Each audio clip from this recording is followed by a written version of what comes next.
Salut à tous, c'est Antoine Moreau. Si vous aimez les voitures, vous êtes au bon endroit.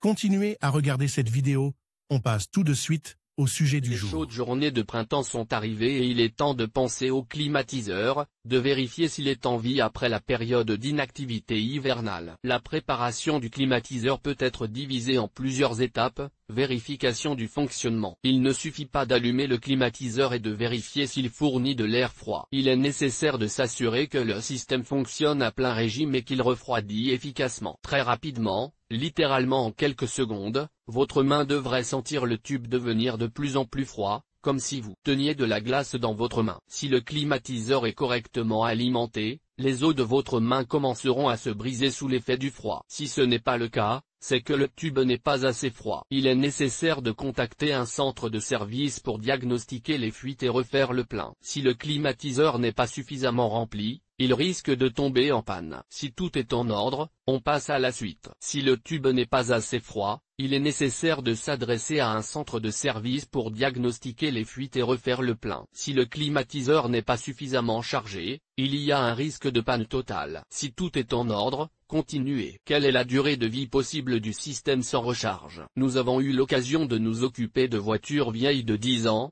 qui n'avaient pas besoin de recharger le réfrigérant. Cependant, le kilométrage n'était pas très élevé. Apparemment, un kilométrage élevé affecte le système encore plus que la durée de vie. La pire variante est celle où le compresseur du climatiseur ne se met même pas en marche. Cela signifie que le capteur de pression du réfrigérant a détecté une faible valeur du paramètre et n'a pas donné l'autorisation de mettre le système en marche. Seule la visite d'un service spécialisé pour un diagnostic complet peut aider. Une autre cause possible du manque d'efficacité du climatiseur est l'encrassement mortel du condenseur situé juste derrière la grille du radiateur. Derrière lui se trouve un radiateur du système de refroidissement et, à proximité, il peut y avoir plusieurs autres radiateurs. Mais si l'échangeur de chaleur du système de climatisation est complètement encrassé par la saleté hivernale, il commencera à jouer le rôle du fameux carton. Un tel carton était autrefois placé devant le radiateur des voitures domestiques mal chauffées en cas de gelée intense. Dans les bons points d'entretien des climatiseurs, il existe un équipement spécial permettant de laver l'échangeur de chaleur du climatiseur sans le démonter. La propreté est un gage de santé. Le fonctionnement du climatiseur sur le circuit froid n'est que la moitié de l'affaire. Il est également nécessaire que l'air refroidi provenant du climatiseur ait une pression suffisante et qu'il soit exempt d'odeurs étrangères,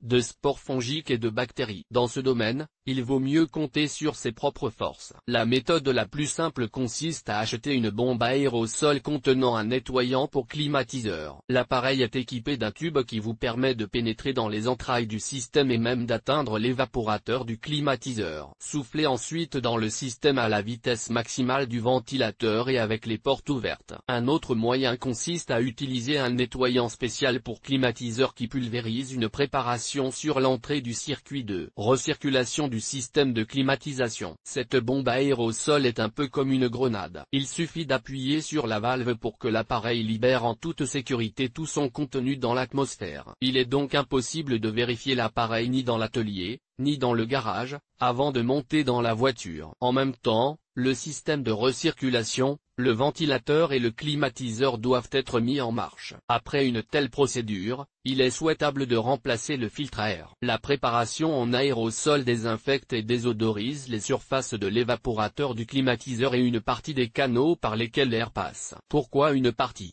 Parce que nous ne touchons pas à la partie la plus nauséabonde et la plus riche en microbes du conduit d'air. Elle est située à l'entrée même du système CVC. Il s'agit de l'espace situé sous les balais d'essuie-glace, fermé par des protections en plastique, souvent appelées jabots. C'est par cette cavité que l'air est aspiré dans l'appareil de chauffage et que se déposent les feuilles, les poussières et les graines, qui forment une couche fertile. Si vous n'éliminez pas ces dépôts, vous respirerez toujours des feuilles mortes, et aucun nettoyage du climatiseur n'y changera rien. Si tout cela vous semble compliqué ou si vous n'avez tout simplement pas le temps d'effectuer toutes ces procédures, notre centre de service est prêt à vous offrir un nettoyage, un diagnostic, un remplissage et une réparation professionnelle du climatiseur de votre voiture. Nous disposons des équipements les plus récents, de consommables de qualité et de pièces détachées. Dans les commentaires, dites-nous à quelle fréquence vous devez remplir votre climatiseur et comment vous le nettoyez.